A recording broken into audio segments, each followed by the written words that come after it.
Okay. And it's probably, you guys correct me if I said, sometimes I'm up here and I just, is that good? Yeah. McMurray's is more, did somebody confirm that? McMurray's is more specific and not very sensitive, according to a few studies that are out there. Okay.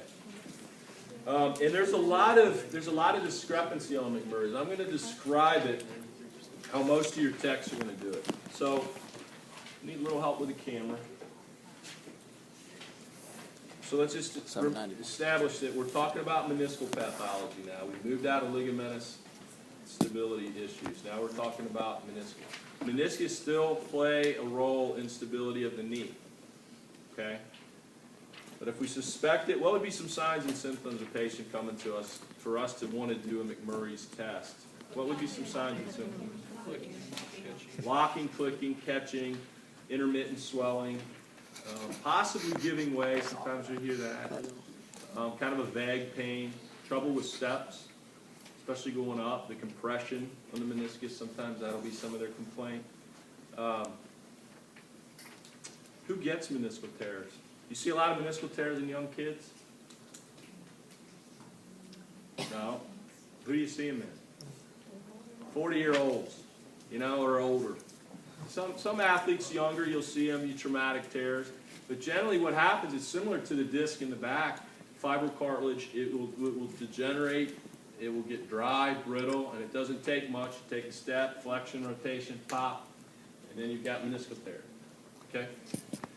So, one of the clinical findings that you'll see, patients with a meniscal tear will have tremendous difficulty squatting.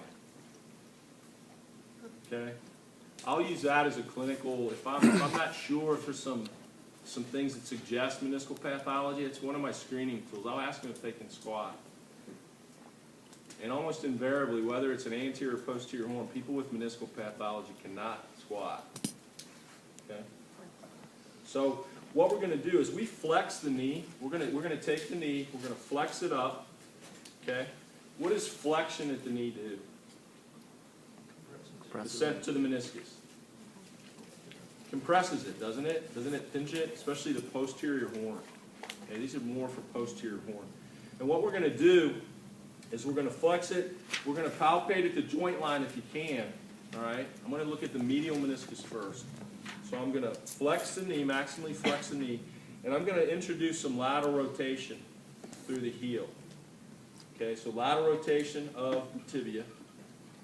And what I'm going to do is I'm just going to apply a little bit of a valgus force as I move them into extension and see if I feel a click or pop or reproduce pain. So what you're trying to do is you're trying to catch the meniscus through this maneuver.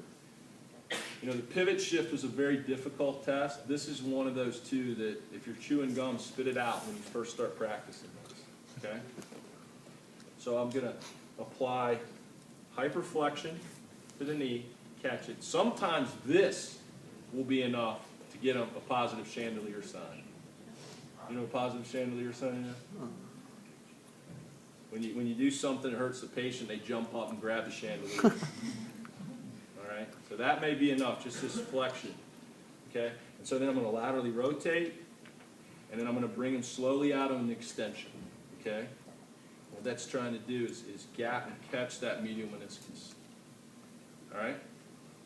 Maintain that lateral rotation, or are you Yep. continuing to? I'm maintaining the lateral rotation, okay? Remember, probably don't remember this, the palpation. Remember how we expose the medial plateau by laterally rotating the knee?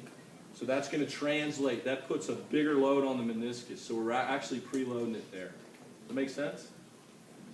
If you go back to that handout, the palpation handout of the knee, if we laterally rotate it, will expose the medial tibial plateau.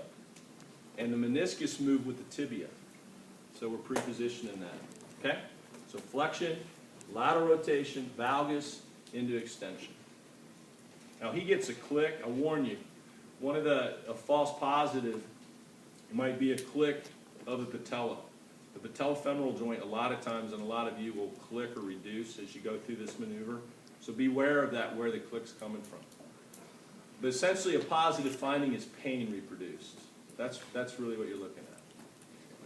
So same maneuver for lateral meniscus, except this time what we're going to do is we're going to medially rotate the tibia. We're bringing the lateral tibial plateau anterior. We're translating the meniscus anterior. And what we're going to do this time is I'm going to palpate over at the lateral joint line, and I'm just going to let his leg fall out, and essentially by lifting the foot, letting the leg fall out. What kind of forces am I applying now? Varus. Okay? Once you do this a couple times, it'll start to make sense. It'll drive you crazy the first few times. All right? So that's McMurray's test for medial and lateral meniscus. I'm going to tell you, the squat is probably as good as anything you're going to do clinically, and just hyperflexion and medial rotation, lateral rotation here can sometimes cause symptoms. Okay? Those are just components of the meniscal test. So that's McMurray's. Any questions? It is 94% specific. But not very sensitive, right? That's right, 26%. Yeah. Thank you for checking on that. I get old and I can't remember everything. Average. Tell me about it. Pretty good. All right?